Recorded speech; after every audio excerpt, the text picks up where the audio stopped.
So one of the things that we're really passionate about at our practice is debunking some of the myths that are there around seeing a psychologist, because we know how much these can get in the way of actually booking in an appointment. So we've created a little guide that essentially walks through some of those myths. So things like, if I speak about my emotions, will I end up feeling worse? Do psychologists spend all of their time talking about your childhood? There's some of the myths that come to mind, and in our guide we kind of chat through all of those, and we also talk about some practicalities around questions people have around seeing a psychologist in terms of Medicare rebates, how you book in, what to expect from the first session. So yeah, if you're keen to learn more about this, you can download our guide, or you can also have a listen to some of our little videos that unpack some of those myths. So another myth that can get in the way of people coming in to see a psychologist is feeling like speaking about their emotions is actually going to make them worse. I think this is a really understandable barrier to coming in, because if chatting about things is actually going to make them worse, why would you do it?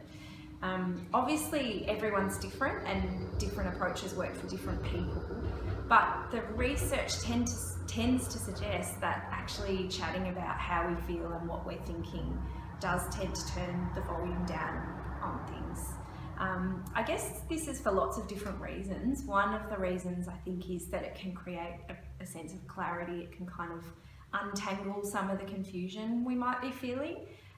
Sometimes chatting to a therapist can help you notice some solutions that might have been there to begin with anyway, but the process of talking it through with someone just shines a light on those solutions, can help you to come up with a way to solve problems. I think the other big thing about chatting with a psychologist is it can give you a different perspective on things, because psychologists are trained to help you to sort of see things from multiple angles.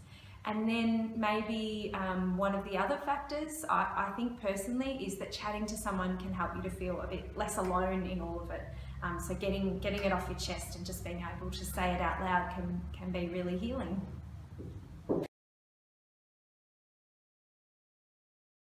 So I think one of the big assumptions about seeing a psychologist is that in order to come in to see a psychologist, you need to be going through something really difficult or to have a mental health issue.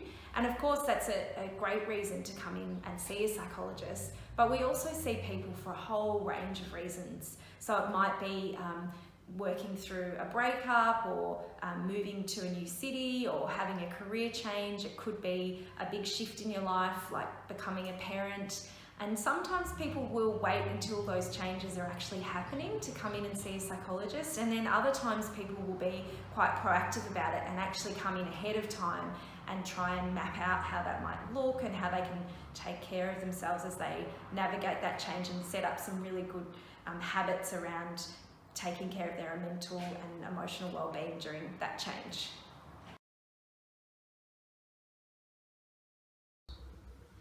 So I think one of the things that gets in the way of people coming to see a psychologist is wondering about how it's going to be any different to speaking to friends or family. And it's a really good question. So I think a psychologist can offer a perspective that is different to friends and family. So psychologists are trained to listen in a particular way. And because they're not a part of your personal life, they can actually kind of help you to see things from multiple angles and not necessarily have a vested interest in you going down this path or going down that path.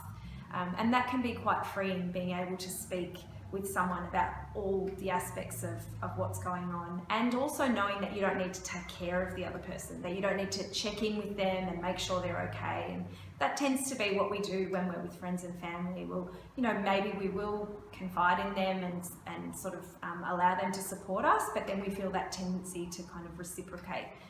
With a psychologist, the space is just for you. It's a space for you to come and to reflect on what's going on. And I think that in and of itself can be a little bit uncomfortable at first, kind of coming into that space knowing it is just for you, especially if people have fears about feeling indulgent, devoting that time to themselves. But in the end, what I find is that by creating that space, people tend to be in a better position to take care of themselves and therefore take care of others.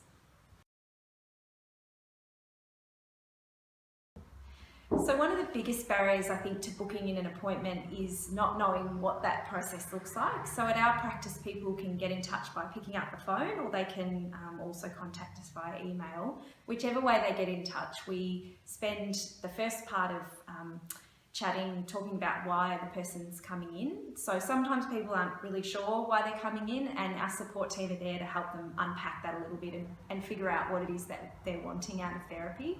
And then based on that, we'll make suggestions about who on our team might be a good fit, or perhaps someone externally